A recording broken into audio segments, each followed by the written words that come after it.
Give it over to Chris and go for a remainder. Test. Julio's got some interesting things to say. Right, hi, how are you? Excuse the, I haven't used this head thing before and I can't stand it, but how's that? Is that right? All good? No, I haven't. I don't want to. You look fresher. Very neat. Want fries with that? Without getting into a big argument, which you can all have later about the laws of physics and all the other usual things,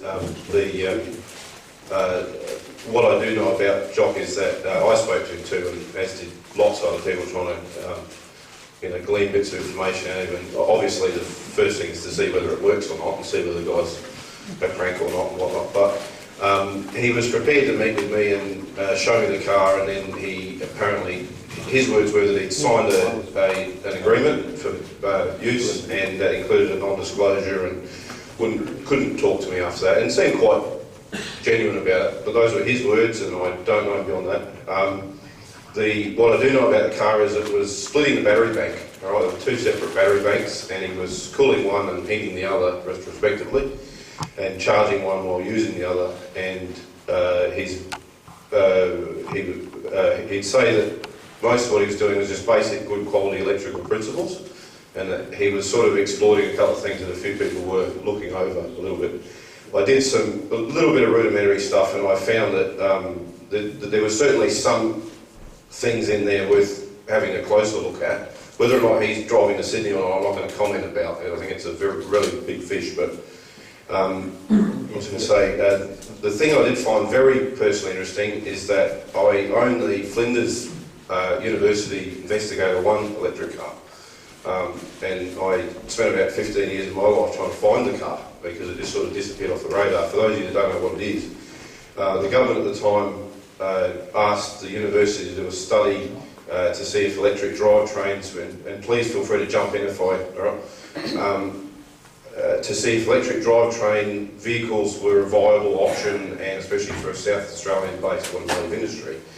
And they did the study, and the first car line I've got was basically worked out on, let's throw a couple of batteries together that will give us roughly this range, build a battery box around it, and build the car around that. It's about the only time I think that's ever happened.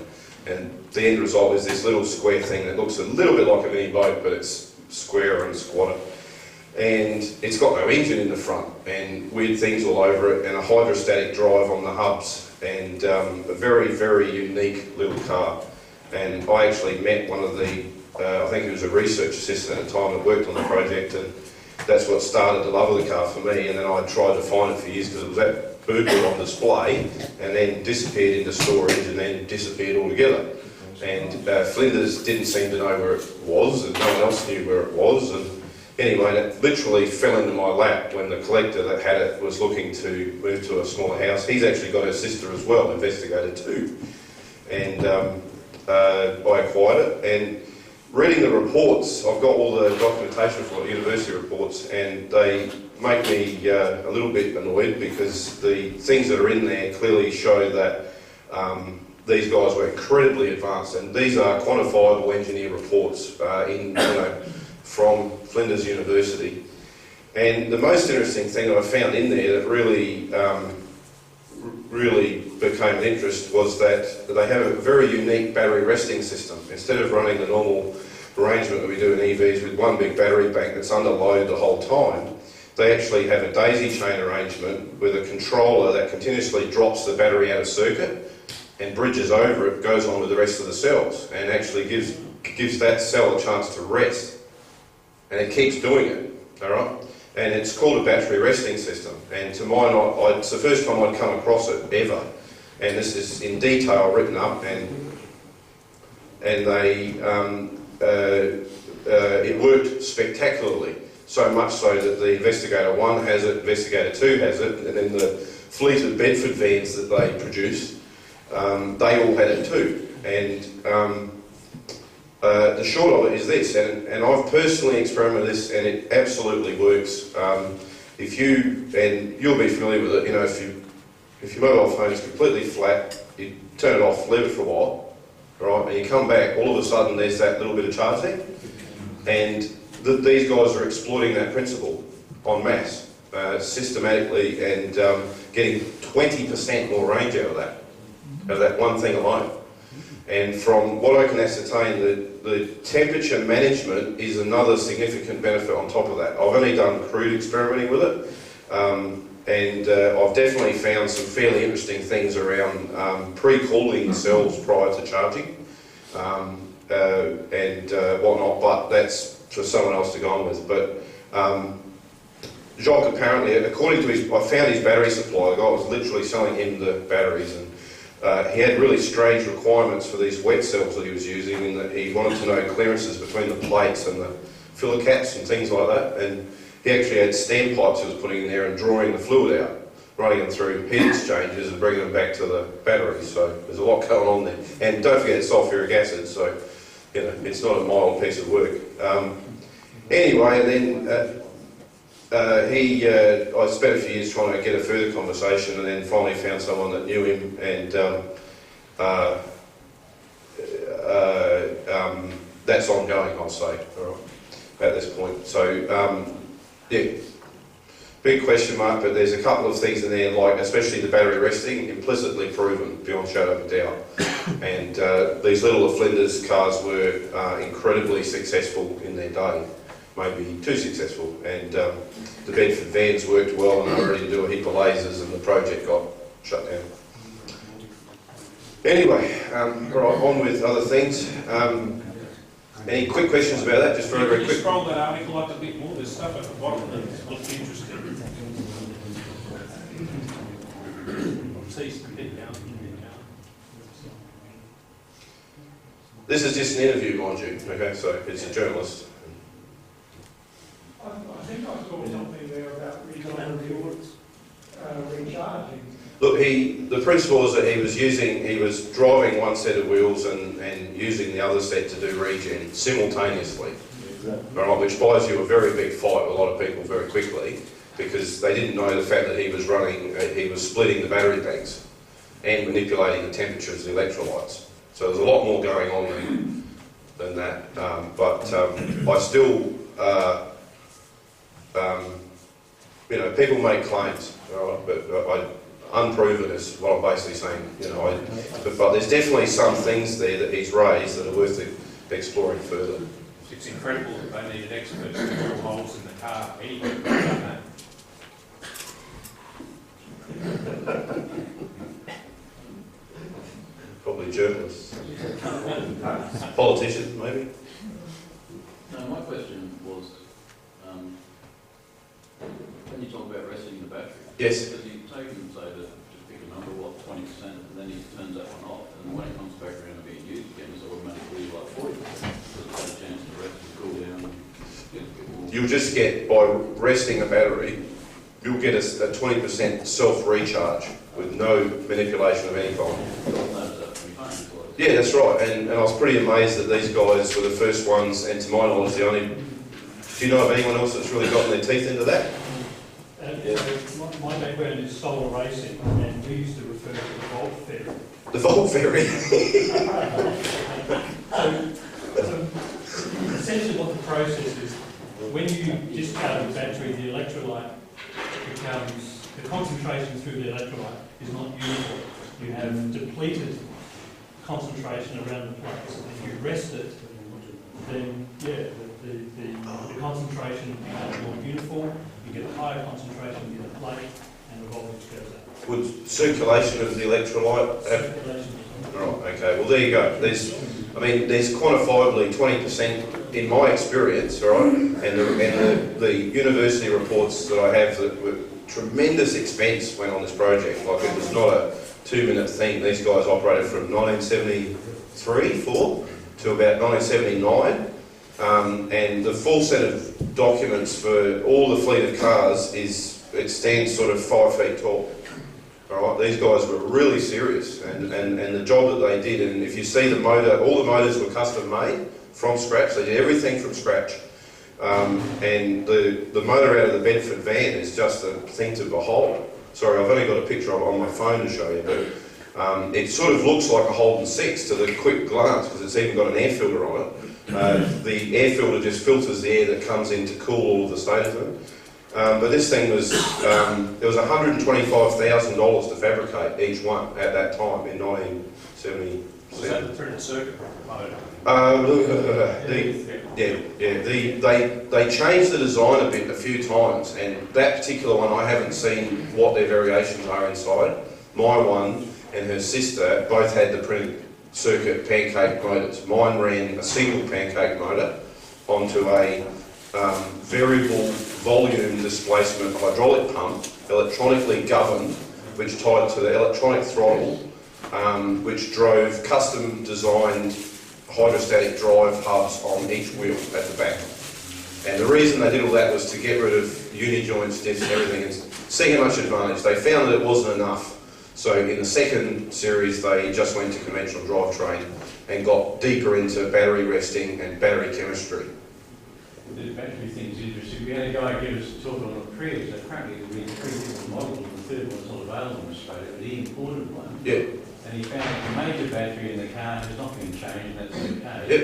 But the little 12 or whatever start-up battery, they have changed it so that the terminals are not next to each other, but one's on top and one's underneath, which apparently has improved the battery. Why the hell can that be? Look, my experience with batteries is they're an art, all right? And like tuning an engine or tuning a musical instrument, I think someone that's deeply in love with the chemistry of that particular battery and spends a bucket load of time and effort in it is going to get very different results.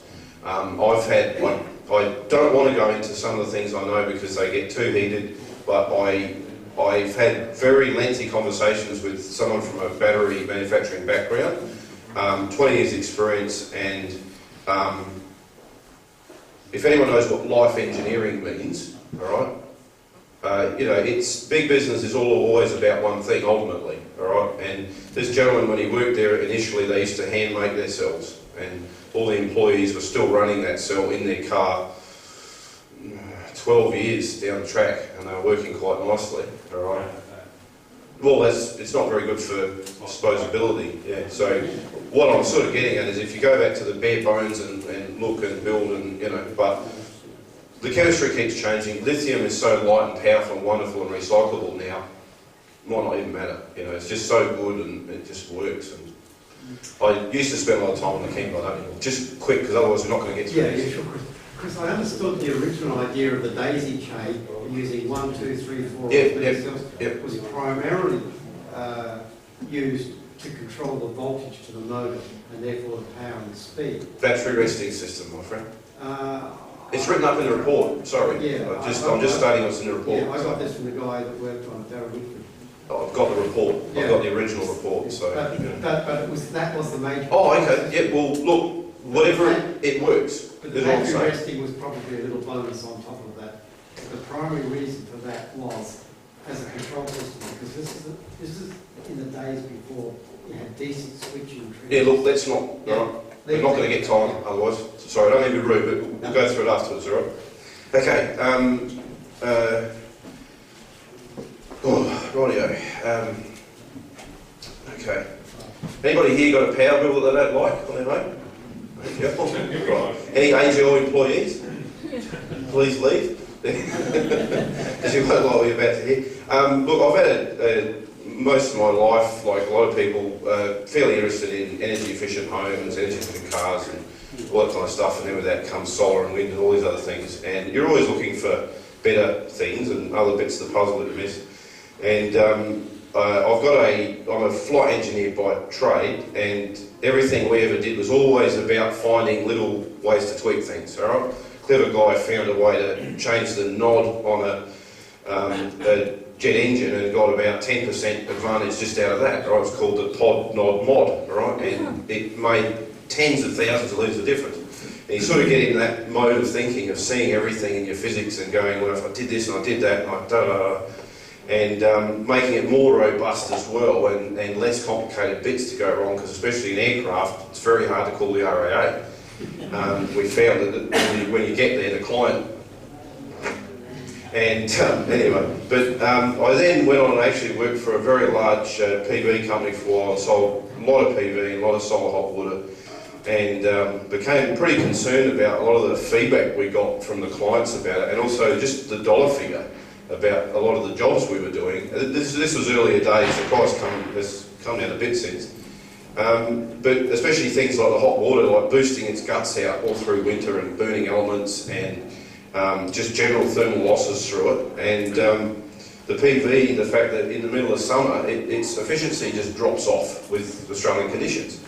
And it's very, very hard to have enough money for the average household to put enough PV on the roof to wipe out their power bill.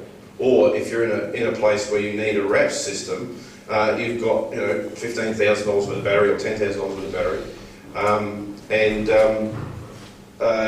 there's this little area of thinking called cogeneration where you start to do more things together in one machine. And a lot of my clients were sort of $25,000 for solar quite often, and another 5 to 10 for a solar hot water. And quite often the solar hot water wasn't really working that well half the time, and it had a lot of different problems with it. So anyway, over the years I just started to sort of accumulate all these gripes and issues and that. But the conventional stuff has its place in different markets and places and that. But my interest is always, especially people that are sort of struggling a little bit and just don't have the money to do some of what's available. And in particular, I'm deeply driven by third world applications. All right, it's always been at the core of what I've sort of been interested in, and conversations with Médecins Sans Frontières and the Red Cross about their outgoing fees for diesel gens and all kinds of things in the field. That's always been something that's very, very interesting to me to see if you can sort of look at it a little bit differently.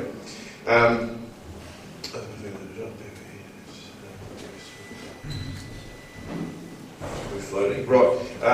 For those of you with high power bills, right, the biggest thing I get when I went out to quote on solar, and I don't sell anything anymore, by the way, I'm sort of predominantly a researcher now, and I'm retiring from that as well, so there's nothing for sale here.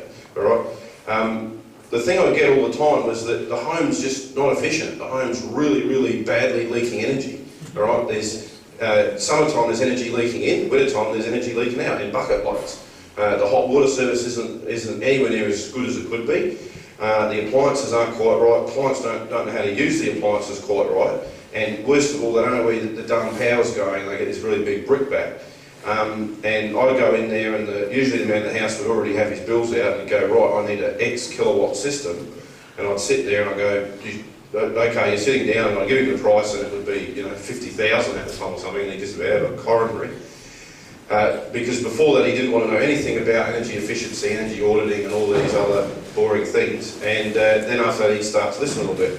Now, this particular book, out of all of the publications I've ever dealt with, most of which are from the Northern Hemisphere, this one, published by Choice Books, is specifically Australian, and the first half is all about the principles in very simple drawings.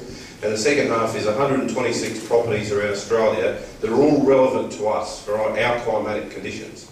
And if you apply just a little bit of what's in this book, the book will pay for itself 100-fold easily. And then you physically need less energy to run that house. You can actually run a house fairly comfortably on 2 kilowatts. I've got a lot of friends that live on RAPS units that are very, very small, that a lot of people in the urban area have got bigger than that, and they're sort of barely denting their power bill half the time. So start with the source, all right? $50 that is, if you can get a $25 one second hand, and you'll never look back. Honestly, it's an energy efficient architect in a book, and the guy's just done a really good job, and he's just updated it recently. So start at the base, then you actually need less heating and cooling and power. Right, now, cost of solar hot water, cost of PV is still a fairly big outlay for people. You're very dependent on the government subsidies, and we're always up and down and worrying about what's coming next. Then you're dependent on your feed-in tariff money as well, which the power companies we've found out do their little bit to get out of sometimes. So the payback is a challenge. It's reasonably complex. I found the inverter failure rate was a little higher than I liked. They work, but they're fairly complex machines, and again, running hot, middle of summer. And the other big problem you have that a lot of people are having, you've got big PV at home, and the damn idiots shut your grid down. All right? And one particularly notable character I won't name, but he's got 30 kilowatts of power in his home, and in the middle of summer he can't run his darn air conditioner or charge his darn electric car, and he got rather terse about it and did the modification. So the very reason we pushed to get the grid into action was so urban people didn't have to have battery banks. And now it's just very, very annoying that the unreliability is so high, and that it's not more commonplace that people don't have the facility to use the PV on their roof independently. So you've got these sort of little quandaries, and then to solve that problem you've got another $10,000–15,000 to put in the appropriate switch gear and the batteries and everything. If you can make a little pay machine for about $150.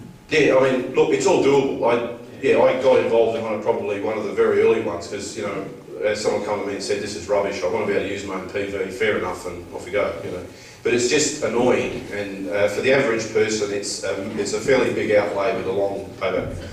In South Australia, it's 1,300 watts per square metre of solar radiation, all right, of your overall energy. And this is a figure that didn't really hit me in the head for a very, very long time, and I guarantee you it probably won't completely hit you in the head for a little while either. But never ever forget this, because potentially it'll change your life. If you're a solar thermal power station engineer, which doesn't involve photovoltaics or normal conventional batteries, and outputs 24 hours a day, these are the kinds of figures you work with, all right? And I've always had a very deep interest in very large scale power stations, all right? For especially third world and also here. 1,300 watts per square metre, all right?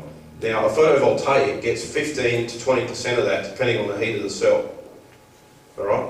Solar thermal gets 80 to 85% of that, all right? And it's a simpler device, and it pays off quicker, all right? There's a few pluses there with it, all right? These are the winter figures, which you wouldn't quite expect, would you? That's the middle of winter, icy cold day, courtesy of a very good friend with a bit of instrumentation. That even surprised me. I wasn't expecting it to be quite that good. All those who play tennis will know. Is that clear sky?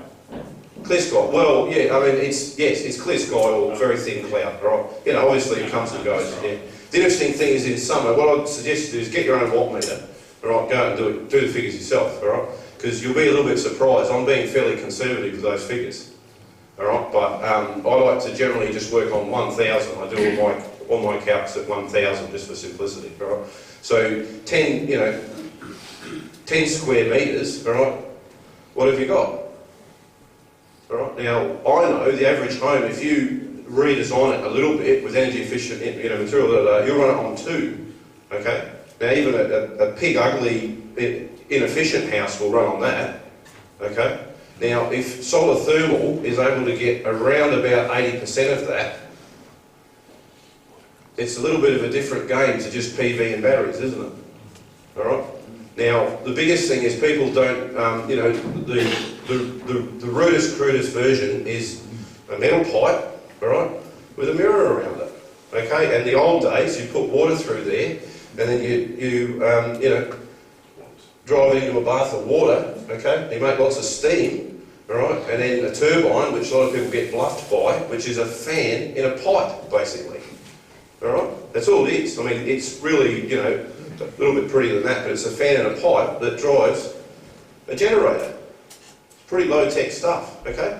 The first plant in Australia was fitted, I don't know, 1980-something, very, very early by a company called Solar Systems, and all they're doing is concentrating the sunlight, steam, and they actually used a modified diesel engine, right? You can use a piston engine as well.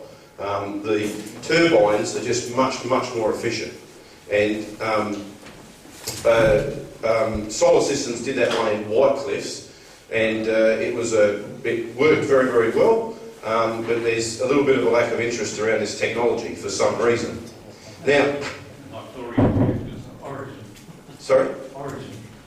They don't want it. Look, Origin have been reasonably good to me in my work and whatnot and everything, but now the biggest conundrum you get in the middle of summer, right, if you've got a PV panel on your roof, what do you want running in summer? An aircon, right? So you've got a PV that's running at, say, 15% in that tremendous heat on your roof, and that's being fairly generous with the percentage, by the way.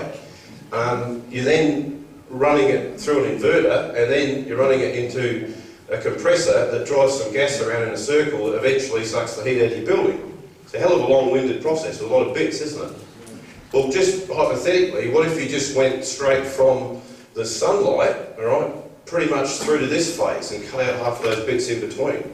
Now, the interesting thing is that we did it a very long time ago. Remember the old Caro fridge in the farmhouse? Anyone remember that? That's what that does, all right? This is just the old stuff, but a lot of people are sort of reinvestigating this now. It's an ammonia absorption refrigeration unit. And there's a few different variations and chemistries now, and you can multi-stage this as well, because the first thing people say to me is this only gets 15°C temperature difference, all right? That might be the case, but you can multi-stage it and you've got 30.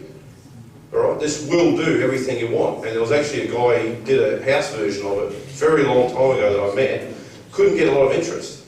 That unit in your caravan is known as a three-way. This main pipe here, all right, is your gas line of the actual mechanism. And this pipe welded to the side of it is just a pipe, and that's where the flame sits, running on gas, making heat through a weld, inducting the heat into this pipe. It's pretty high-tech stuff, isn't it?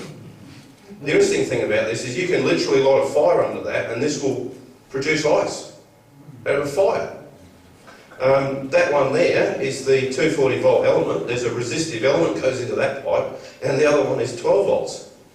Which is why they use so much current. It's just a resistive element. Now, a lot of people are sort of reinvestigating this for obvious reasons, because you've got air conditioning, refrigerative air conditioning, all the way through to ice making, right, in a different kind of format, and that's just one way to go about it. Multi-study.org, all right. And this is the part that I like the most. What if you... all that heat that's sort of landing on your roof and all that, wouldn't it be nice if you could skip this stage and that stage and go straight to power without an inverter, without the PV and without the losses? That'd be fairly nice, wouldn't it? DC. Sorry? DC. Not necessarily. No, you can actually have anything you want. You can have DC if you're in an RV situation, and or you need DC, or you can configure it for 50 Hz AC, which is what we've been fiddling with. It takes a little bit more tricky, but if you have an inverter, that will smooth it out, but greater cost. It's easier to sort of do it directly if you can. There was a little project in 1974 where NASA decided to pick up where the steam age left off and said, if we make this smaller and more compact, this would be really neat for powering our space probes in deep space off of a little tiny radioactive isotope, a little bit of heat. Drove the machine, dumped it to space, and they then said, we don't like the fact that it's got to be 100 degrees to pour water, so what if we put Freon in there, which is about 25 degrees C? And they called the project Advanced Steam, and it was a complete success. And they finished the work, and then a little company you might have heard of called Pratt & Whitney Aircraft Engine picked it up and renamed it, and I'm not sure who actually renamed it, someone did, and they called it the Organic Rankine Cycle Turbine. It's an advanced version of steam, and now it uses refrigerant gas. It is literally a fridge that runs backwards. So if you have some refrigerant gas, right, and you put some heat into it, it expands like crazy because it boils at a low temperature, right, and you drive that into a turbine, what's going to happen? All right, and then you drive that around to a recondenser to lose that heat, and you bring it back into your boiler again. All right, kind of handy, isn't it?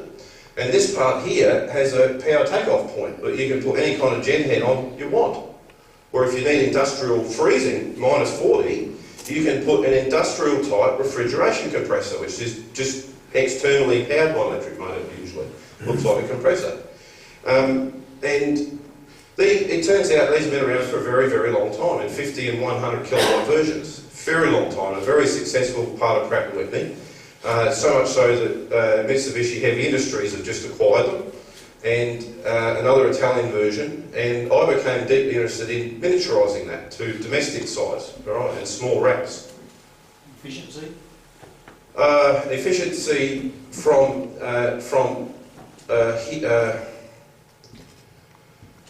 you're going to hit me with that. I'll get to you in a minute. I'll do all the efficiency numbers in a minute. All right. Short answer is you'll like the number. All right. It's pretty good. All right. Ever seen one of those?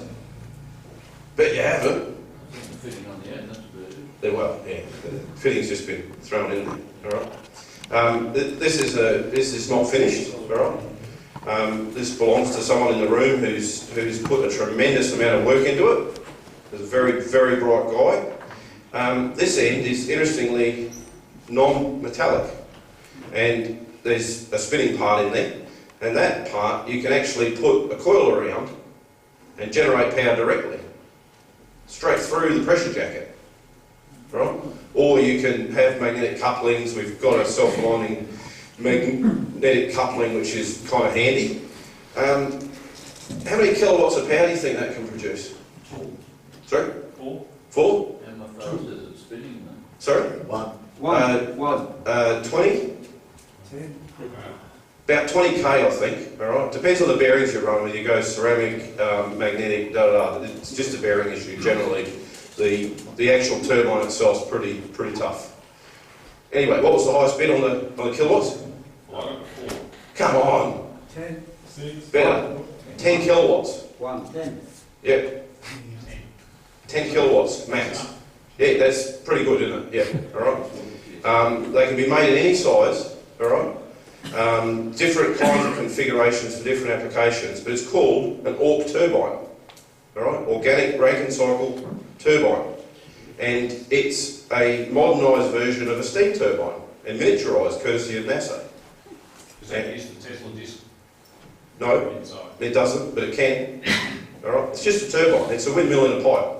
All right, and there's lots of ways you can configure it. You can have an axial, you can have a side feed, as this one is. There's no one singular way to make it. All right. Where's the outlet? No, we doctored it up just to bring it in tonight because it's not actually fully assembled. All right, the outlet would be there. All right, that plate's just been slapped on. Yes. No, it's a black hole inside. You see, Hurley. It's onto us. Damn it. Right, I quit. He figured it out. The really nice part about it, 77 degrees Celsius, it starts to operate. 77. Right? Your roof's hotter than that in summer. Okay? So to make that run, you can literally get your roof, okay, and just run a lot of copper tube over it, down to this, and it works. Alright? When can I have one? Yeah, I could have probably sold 50 by now. All right, we've just been moving carefully because we haven't quite believed the numbers that we've found. We thought it's a little bit too. What are you doing wrong? You're still using the Freon gas? Well, that's where it gets even more interesting. The standard now is just standard refrigerant. What's in your fridge? 134. 134. All right, they'll all work. You can use Freon, you can use anything you want. All right. The interesting thing is. What's coming in the refrigeration industry. All right? There'll be some changes to that which will significantly lower the cost of your gas to run it. Because at present it's about $1,400 9 kilo. Right? Yeah, about $1,400 for a 9 kilo bottle to do the charging, but this is a closed loop system. All right? Once it's built and you pressure check it and you purge it, that's it, it's done. You might have to top it up in 5-10 years with a little bit of gas, that's it. How much is it? Sorry? How much is it? Oh, Come on. well, we're not selling it, okay? This is research, all right? So really, the talk tonight is because I don't want this all to myself, okay? And I think that the work has such far-reaching applications that I'd like to see it more open sourced, all right? So what I'm doing tonight is sort of giving the knowledge away, and those of you that are tech enough can do the whole shebang. The rest of it, I've got some clever people that will help you with some of the parts, etc., and all the way through, and eventually they'll produce a finished unit themselves as well. The pricing is very, very good. Actually, what you're saying is, I could rip the compressor out of my Falcon and hook it up to that, and as long as I get the refrigeration mechanic to hook it up right. Do you see me saying no? Oh, no. No. No, I'm helping you out. You're helping me out. It's open source. Okay, all right. Open source. Piston, barrel, okay? What does a piston do? Continuously changes direction. Pain in the ass. Because there goes efficiency. My compressor's a rotary. Doesn't matter, it's still along that line. Yours is halfway between that and a turbine, okay? It's like a... So it's better than these. Yeah, anything. I'm not going to comment there. I made someone very rich selling PV, but... And, you know, look, PV has its place. Portability and RVs, it's got, you know, excellent applications, but for Joe Blog average that needs to heat and cool their power, you know, and power their home more and has a family and pay off their mortgage and that, it's a bit of a struggle. And what I became interested in is how to fill some of the gaps a little bit better and offer some other, all right? The other side of it is we were going to start a company and retail and da-da-da, and I got deeply involved in the governmental legislation with the new roof truss law and all the other crap, and I was spending, again, 8 hours a day on the phone, all right, and getting nothing done. And it just gets too much. You know, if I do anything, I'll make a piece of it, all right, and then sell it to other people that don't have the machine to make it, and then et cetera, all right. And between me and the associate, the knowledge base is so deep that just as consultants and troubleshooters, all right, we could do well out of it anyway, because everyone else, it'll take them a little while to tweak it, and with just the right amount of knowledge, these machines run beautifully. One guy's got one running out of a hot spring, all right, and running a whole village, right, just because he's got some hot water there, 77 degrees. All right? The higher the temperature is, the more you get. The colder the air is, better it runs. And yes, it does work in the middle of summer. Yeah, I know. It's kind of big, isn't it? Yeah. No, don't. Yeah, Including making drinking water. right. And this is the thing that I've spent most of my time on is the drinking water side of it. Okay, now I'm not selling these, but I like them. All right. This is this is a Sydney tube. Okay. There's a couple of different versions of evaporator tubes on the planet. One's a German, which is the oldest one, which is around for years in Europe. They had a bit of a sealing issue up here when they got old with losing their vacuum. Other than that, they're excellent products. The professor that built this was a professor of physics, and he just wanted to overcome some of the other shortfalls that he saw and make a product which is a little bit more robust and get the cost of manufacturing down as well. And he did so. And the original version of that gets, I believe, around 390 degrees Celsius in an air jacket. All right? It's harvesting this at 80%. 80%. It's got no moving parts. It doesn't wear out. A 6-foot section of this will cost you $65. And that's with the heat pipe transfer frost control mechanism in there. If you order them in bulk without that, they're half the price. I was going to say about it. So you can see when that goes with that bit, you've got a fairly powerful combination, all right? And you know, there's a few people that know about this, but not very many. This will, you just have 4 of these sitting there with a manifold. They'll immediately soak up to about 284 degrees easily, and just sit there, all right? Do not put mirrors around them unless you're sucking that heat out at an unbelievably fast rate, because the coating does not like to be soaked over 400 degrees. All right? Which means, and this is where people trip up, some of the cheaper versions of that use reflectors. The reason for that is the coating is not close to the blueprint spec. All right? It's a cheaper version. All right? And so they put a mirror around it to bolster it. Okay? Put a mirror around this, and if you're not taking that energy out fast enough, you can actually damage the tube. Alright, it's designed for specific ratings. If you want to soak over 400 degrees, which is easy to do once you, for instance, if you want to get a curved mirror, and you want to put it in the middle there, alright, you can do that, but you want the commercial version. And the commercial version is double-ended, it's flow-through. And the inner tube, instead of being glass, is steel. All right? And it's got a metal expandable gasket either end, and usually you put a synthetic solar oil in it. All right? They're experimenting with trying to do water straight out of them with high pressure connections at the moment. But if you get the commercial version, it's about 10 feet long, and I can't remember the price. Sorry, it's quite reasonable. Completely different company makes it, but 2 of these will probably run you home with the right collector if you track it. Okay.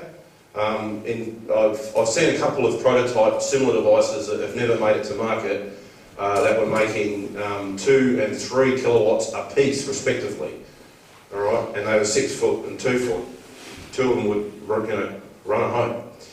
Now, if you redesign your home a little bit, which simply means shading, deciduous trees, insulation materials, draft gapping, and understanding energy in your home a little bit, get someone in with a thermal camera to scan the building on a really hot day and on a really cold day, and you'd be surprised what you find. You'd be amazed what we've seen, all right? Even brand new solar hot water systems, we've just seen these ridiculous losses in there due to poor fitting, all right? And, poor lagging and da-da-da-da.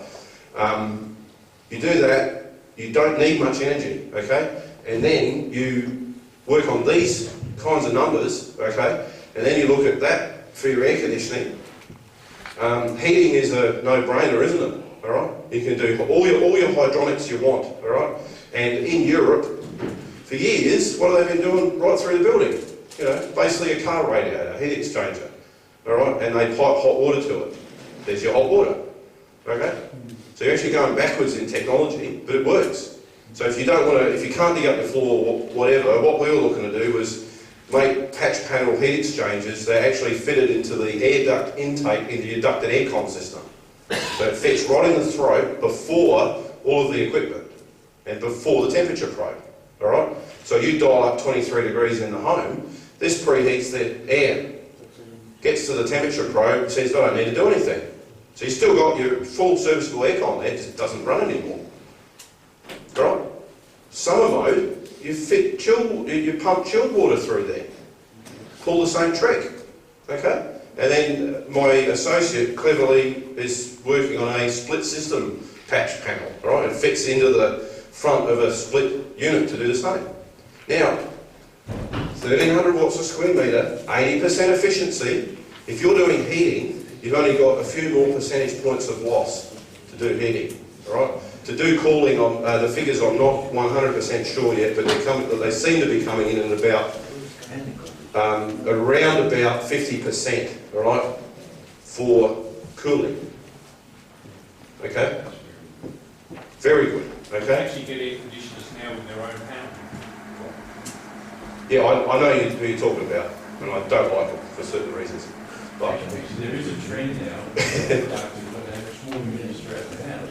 There's only one person in a big house. With one area. absolutely. Look, right, good quality physics and engineering in a property. The problem is most of our homes are crap, all right? They're just leaking energy left, right and centre. You do what's in that book, you possibly won't even need half of this, all right? But for the rest of us, now here's the fun part that you all wanted to know. Our estimates, okay, now we're not making any money out of this, we don't want anything for it, and I encourage you to go and do it yourself.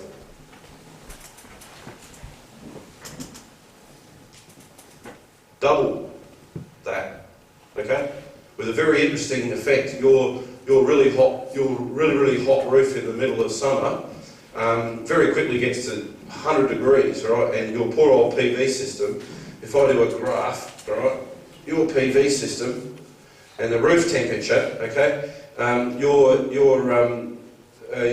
let's say it starts here at 15%, your PV system does that as your roof temperature does that.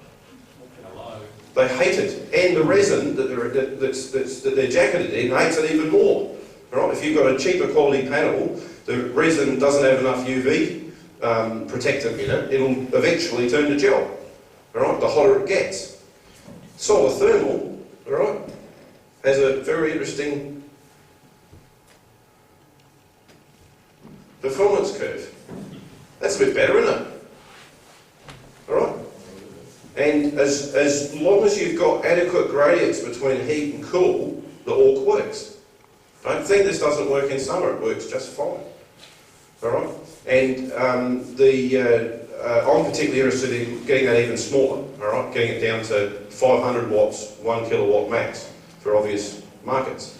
You know, there's a lot to be gained this. The PV still has its place in, you know, a bit of quick camping and a quick setup or whatever. But, alright, so what are the main things you need in a home? Heating, cooling and power. Alright? Have anybody missed anything? I've left one thing out. Government rebates. No? Alright. All the figures on PV are based on rebates and based on your feed-in tariff contract price of your power, right? Once you sign that contract, if you want to add another solar panel, what happens to your contract? Right.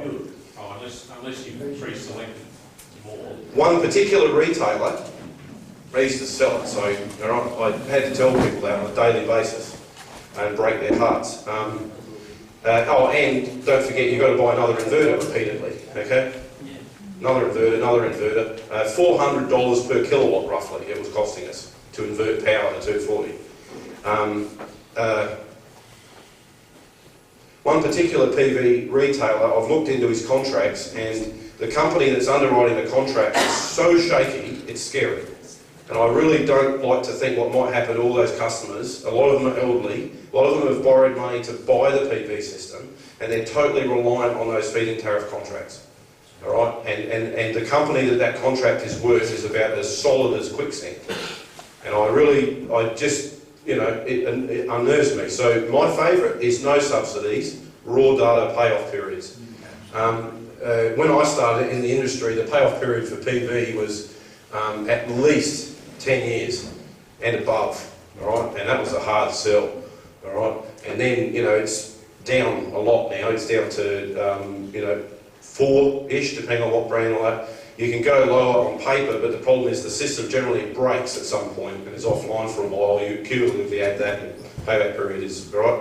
And then how long is that inverter going to run before it needs a repair? What's the repair bill, all right? People don't look at the overall long-term running. What I want is something that's low-tech, easy to fix. Ideally, I can do most of the work myself, and doesn't need any subsidy, doesn't need any contracts. If I can get those on top, well and good. But it's not based in that, and I don't embark on a project on a synthetic economy, okay?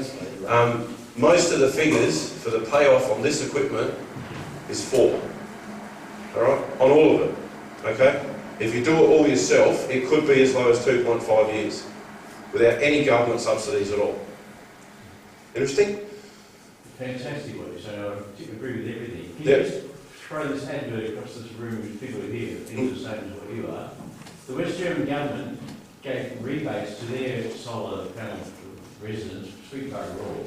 However, they've now brought it down to 0, Yep. but as an offset to keep the taxpayers happy or the solar people happy, Yep. they can now sell their electricity to anyone they like. Have you tried doing it here? It's illegal. Now, you can sell your excess oranges and potatoes and tomatoes out of your backyard. I had a client the other day get told he's got a very large solar PV tracking system. It's just working gangbusters. Right, especially you track the stuff, you get copious amounts. And he had a certain company we won't name come out to site to look at extending a line, and the company representative said on record that your export power is a waste of time, it's not going anywhere. Alright? Despite the 2 metres that we've got on the 2 inverter packs showing what it's done today in the net. And this thing's really pumping power out. These people don't use anything. Alright?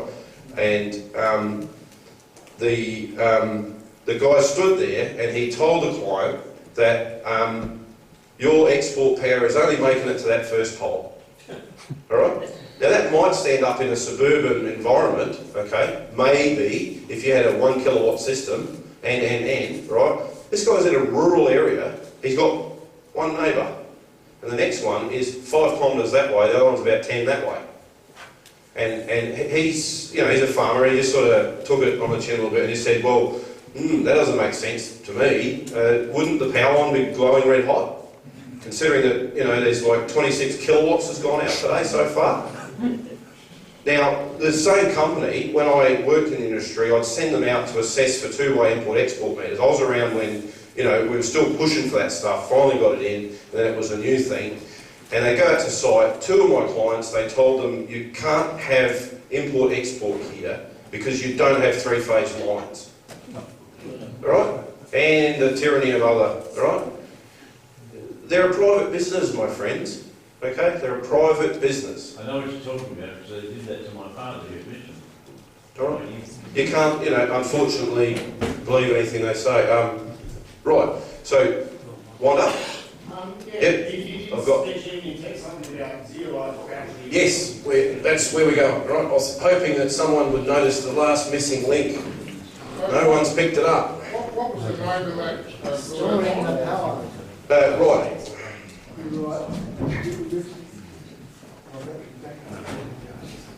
Excuse my writing, it's terrible. Right, terrible, but their father's gone. Thank you. It makes up for the dyslexia.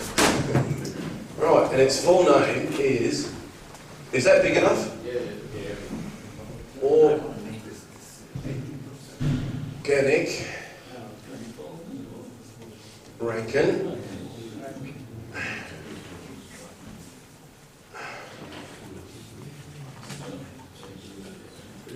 cycle turbine. Alright? Basic good quality physics. Alright? The only other motor that's similar is the Stirling engine, for those of you that are familiar with it. Alright? This is Stirlings are excellent. They're excellent, and it's sad that like one particular company's gone out of business that was doing it, but they're a bit high priced, and for people to build the really powerful Stirling engines are complex, and you've got to charge them with high pressure hydrogen to get the kind of performances you want, which gets a little bit complex. These are a hell of a lot easier, all right? And there's less bits, there's less work, all right? The thing I was going to play with was seeing what else you could adapt to make it, like maybe a car turbocharger. You ever seen someone on YouTube turn a car turbocharger into a jet engine? That's right, yeah. And there's umpteen kits around and plans around to make little micro jet engines, which you can pretty much adapt most of that over. But don't go too complex, like just start simple and, work up from there. All right, the bottom line, never forget, it's a fan in a pipe. Don't let anyone fool you, all right? It only gets difficult and dangerous when you start going to stupid speeds and not thinking about what's going to happen when that thing falls apart in there. All right? Like you scream down the racetrack in your car, going flat out, that thing goes, Conrod manages to go all the way through the block of the engine. A lot of force, isn't it? All right? Turbines do the same, only even better when they go, so we put awfully good jackets around them. All right? You keep putting a thicker jacket on it when you go faster. Do good balancing, good bearings, and don't get over ambitious. Keep your energy levels down there, and they're perfectly all right. They're as dangerous as a car turbocharger, all right? But like anything, There's a company in American company, they sell on eBay. Yep. They sell factory reconditioned turbochargers. And the smallest Garrett Yep. is about that size, and it's about $250 for a factory reconditioned. And it's a Garrett. Looks like brand new as a Yeah, Garrett. that's right. But that's good for 120,000, 150,000 RPM. Adapt it straight to that. I know, it's just basic good quality physics. Down at Torrens Island, the stuff that you're all buying and paying a small arm and a leg for, they're using gas or coal, and then they're going to try to push it through to use yellow cake next, all right, to boil a big bowl of water, to make steam, to drive it through a fan in a pipe, okay, and then charge you 46 cents a kilowatt hour for it. When I was trying to get power stations online, do you know what they'll pay us? 8. Yeah. 6 to 8. Yeah, 9 Yeah, no, 6 to 8 was the best I could ever get. Because my plan, my retirement was I was going to buy a particular bit of property somewhere, build my own private power station, connect into the grid, and just live off that. All right? And, the numbers were a little bit affected by the fact that they buy here, and which is normal business to a degree. But like you said with your apples and oranges, got the network. All right, but you can get around that too, by the way. Don't let it fool you. The requirements aren't as hard as you think they are, especially if you're only doing 99 kilowatts. That's the magic number. All right, stay below that. All right, and they like to tell lots of fibs. Right, the part that no one's figured out a missing part here. There's a Storage. right. Thank you. Okay. The biggest pain in the arse with normal systems is what do you do at night? Nothing. Sleep. Yeah. No, but like when you want your aircon on, all right. What do you do for power? You got to have a bunch of batteries, don't you? And then 15,000, 20,000. No, compressed air. Yeah, well, that's one way. Yeah. How many square cubic metres in your sheet you got? All right. And what's your earmuffs like? No, it works. It's another storage system, but If you're on the farm, it's perfect. okay. Old tech. A tank of water. All right. Super old tech. Tank of water. Heat the living daylights out of it. Insulate the living daylights out of it. What is it? Thermal battery. Okay, but it works. You add salt to it. You can get about 25% of that volume in there in salt. All right, density comes up tremendously. More energy dense, more compact. Low tech, simple, environmentally friendly. You get a spill, doesn't matter. And then you get sexy. All right, PCM. All right, phase change material. In layman's language, it's salt, right? But we manipulate the chemistry of it, all right? It's cheap. The place you would have all seen it is in one of those, all right? Those little instant heat packs, okay? Isn't it clever? You flick a button and all of a sudden it gets really, really filthy, stinking hot, okay? Well, how does it do that? Where'd that come from? It never runs out, doesn't smell or burn, and you boil it like crazy for 5-10 minutes, and it can do it again and again and again and again. It's a thermal battery in a chemical process. Very simple one, all right? When you're boiling it, you're changing the reaction, you're liquefying those salts, and you've got a potential locked up for later, okay? And the reason that the little clicker's there is that it's in a critical phase where it almost wants to go back to a solid. Feel free to jump in if anyone knows any more about that part of it. But it's sitting on the edge wanting to go to a solid, not quite, all right, and you flick it and it goes, thank you, I'm off. The whole thing turns white and solid and it gets filthy, stinking hot. Now the cool part about it is we manipulate the chemistries of the stuff. You can get it to melt at 25 degrees C, right? So you can do all kinds of fun things with it, using it as a thermal battery in air conditioning systems, for instance, all right, and lots of other applications. And the more high-end stuff they use in the large power stations is a little bit different chemistry again, but not that different, all right? But 44-gallon drum worth of that, fair bit of energy stored up in there, all right? And That's not expansive too. Doesn't physically expand with the heat. not a great deal, no. A little bit. There's probably a bit of thermal creep in there, but you just take that up with an aneroid gland and Is that the same technology as the old technology in the trains? For those older people here that used to ride in the train long distance, they have a lead, like a Coke bottle size thing, rolling around on the floor, and if you moved it, it would get warm. I don't even know what that is. Come and talk to me about it afterwards. So, anyway, so salty water is your simple thermal battery, and then obviously what you want is some really, really good insulation, don't you? Because that's everything. All right. Ever had a thermos flask, the good old glass ones? How long does it stay hot? Very long. So if you only need to stay hot overnight, all right, vacuums are perfect, which is why that's a vacuum. Those glass tubes, that's why they're evacuated, all right? But if you can't afford that, you put different materials in here, don't you? Like insulation, wool, blah, blah, blah, all right? Well, what's the best? Any ideas? Perlite. All right, the stuff that the dopies grow their plants in. All right, good old fluffy perlite. We've found that, thanks to the genius of my assistant, perlite has the lowest thermal bleed. Is that better than polystyrene? Oh, hell yeah. Yeah, well, polystyrene melts, all right? That doesn't, okay? Perlite, $35 for 100 litres, okay? And it's used in the cryogenics industry, all right? Yeah, so incredibly good thermal creep properties. So your thermal battery, you know, have it stood off appropriately, and you insulate the living crap out of it, and obviously you've got, say, copper coil wrapped around it, or however you want to configure it. There's your battery, all right, which does your heating or your cooling or drives your org on demand. A couple of little valves here and there, solenoid maybe, won't know. And here's one other one which I take no credit for whatsoever.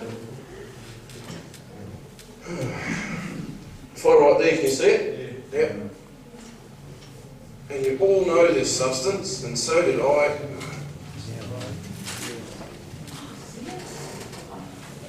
Familiar? Right. Many different things can you do with zeolite. And it gets very interesting when you have, and you'll have to look into this yourself because we're still doing the same. In simple terms, if you have a copper tube arrangement in a vessel like that, and you have a valve with probably a solenoid control going in, another one going out, and you insulate the daylights out of it with perlite, okay? And then you flood this with zeolite, but not any zeolite. You want a special zeolite, all right? It's heat treated, it's puffed up, and it's in pellet form, all right? Quite different to the stuff you've seen. And you fill that up with it, and it has this really weird property of being insatiable for water. It can't get enough. It will sit in this water and it'll suck everything out of it. And when you heat it up, you'll get steam coming out of it. And so what you do is you say, for instance, you can have that coil there, or you could wrap a coil around it if you wanted to do it that way. You, out of your solar collector base during the day, you heat up your tank of zeolite, all right? And you get a heap of steam coming out of here, all right? And it will keep going until eventually it stops, and you could do it automated or manual, whichever you want, with a, you know, with a sensing equipment. And then once it's completely dry, you shut it. You mean even at less than 100 degrees in the heat exchanger? No, you've got to have 100 to do that water. Yeah. What do you need to do, like? Sorry? Oh, stay with me, all right? So you've heated this to over 100, okay? Over 100 for this, which is easy. That'll do 285 for you, okay? 100 degrees, out comes all your water vapour, and you shut the valve off. You've just charged your battery. All right? It's very, very hungry.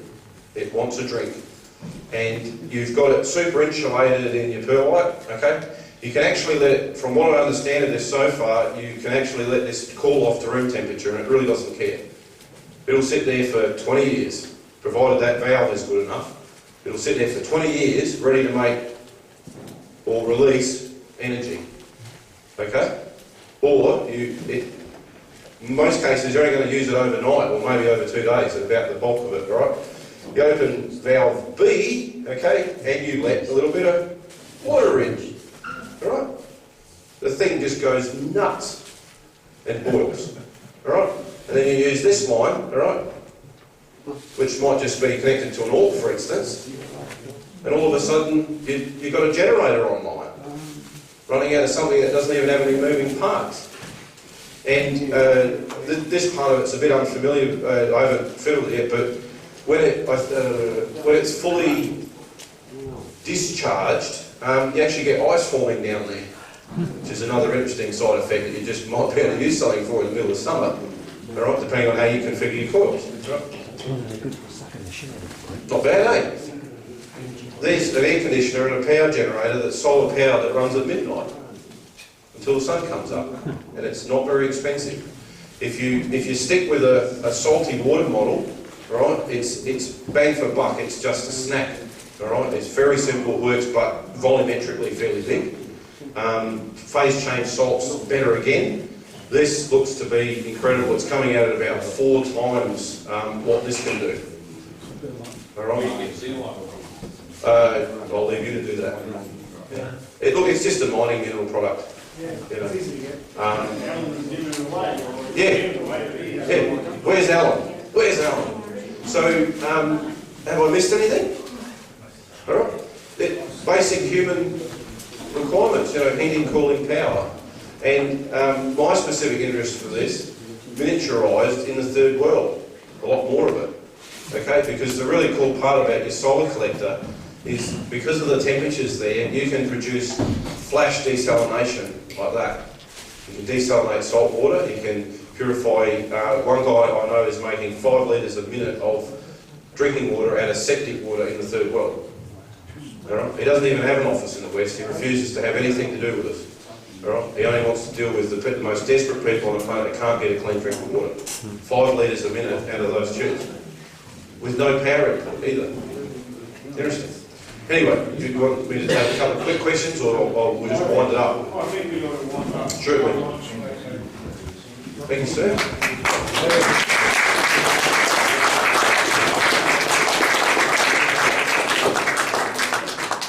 I'm sure you can talk to Chris afterwards, after the meeting, and continue the conversation. I'm sorry we ran overtime like by an hour.